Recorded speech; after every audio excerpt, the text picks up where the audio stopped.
Fala pessoal do sexto ano, tudo bem com vocês? Estamos dando sequência às nossas aulas. Hoje a gente vai falar um pouquinho sobre as cruzadas, tá? Então lembrando que as cruzadas foram um dos elementos que levaram ao fim do feudalismo. Por quê? Com as cruzadas você acabou tendo essa presença de elementos que fizeram com que o feudalismo, ou seja, o poder das terras, enfraquecesse cada vez mais. O que são as cruzadas? As cruzadas basicamente consistem em conflitos religiosos, tá? Então você vai ter dois grupos religiosos, que são os católicos e os muçulmanos, que a gente vai trabalhar mais para frente, com dois objetivos diferentes, tá? Quais seriam esses objetivos diferentes? Então, os muçulmanos queriam manter a sua terra santa sob suas posses, que era a cidade de Jerusalém, e os católicos queriam invadir esse território.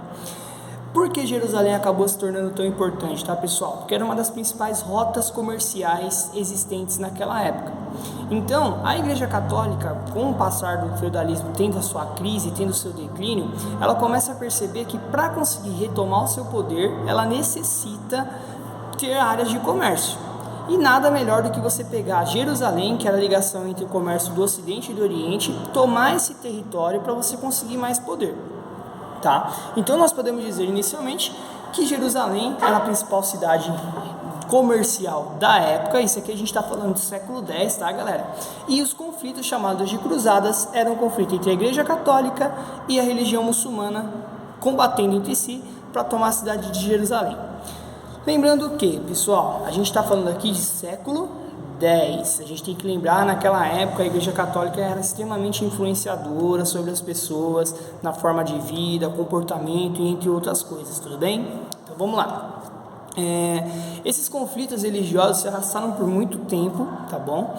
E foram um total de 14 cruzadas. Dentre essas 14 cruzadas a gente vai ter aí meio que um ping-pong de vitórias e derrotas entre católicos e muçulmanos, sempre mantendo o foco em Jerusalém, tá? Por que essa necessidade de comércio, galera? A Igreja Católica queria mais poder, isso era fato. Só que outros grupos sociais participaram também dessa guerra com o objetivo de conseguir vantagens. Então, entre esses grupos sociais, nós vamos ter a presença, então, da própria Igreja Católica. Lembrando que a Igreja Católica, o que ela queria? Ela queria aumentar o seu poder sobre a população. Depois, nós vamos ter os nobres, galera. Os nobres são os reis, são pessoas ricas. Os reis vão se unir com a Igreja Católica para quê? Para conseguir mais territórios. Então, lembra ainda, a gente tem que pensar que os reis ainda estão nessa questão territorialista. Eles ainda têm essa ideia de aumentar territórios. Por quê? Juntamente com a Igreja Católica, como o rei e a Igreja Católica estavam muito juntos, consequentemente você passa a ter também um aumento territorial e um aumento de poder. Então, Igreja queria poder, reis, que são os nobres, queriam território. Depois nós vamos ter o surgimento da nova classe social que trabalhamos na aula anterior, os burgueses, a burguesia. Lembrando, né, que a burguesia são os comerciantes ricos. Os comerciantes ricos, eles vão querer o quê? Aumentar o seu potencial de comércio, eles vão querer aumentar seu comércio. Por isso que vão se unir juntamente com os nobres e a Igreja Católica para tomar Jerusalém. Por quê? Dessa forma eles iriam enriquecer ainda mais, aumentando os seus comércios. E por último nós temos os trabalhadores. Os trabalhadores é a classe pobre, galera, seria o povo em si. Como que esses caras eram incentivados a ir para uma guerra?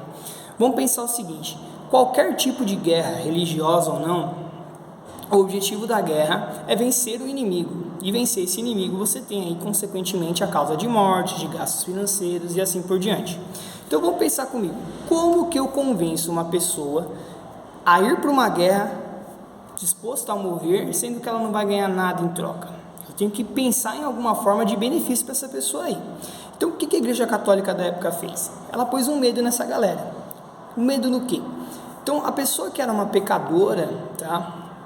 Ela era incentivada a ir para a guerra, tá? E se morresse em guerra, ia direto para o céu, porque seus pecados estavam livres. Se ela sobrevivesse, a partir daquele momento, seus pecados anteriores deixavam de existir. Então, uma baita de uma estratégia para convencer as pessoas a irem para a guerra.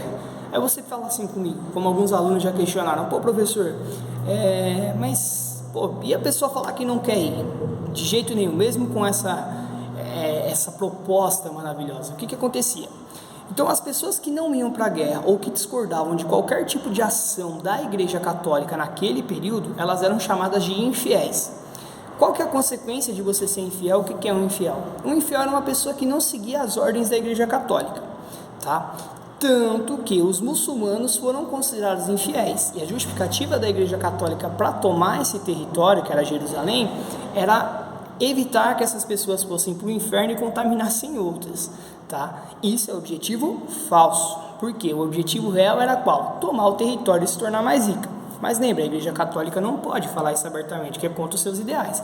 Então eles colocaram a ideia de que eu vou tomar esse território para salvar essas pessoas do inferno e evitar que esses infiéis, essas pessoas que não seguem as ideias da Igreja Católica, contaminem outras pessoas com base nisso. Tá bom, pessoal? Espero que vocês tenham entendido aí. Forte abraço e até a próxima aula. Tchau, tchau.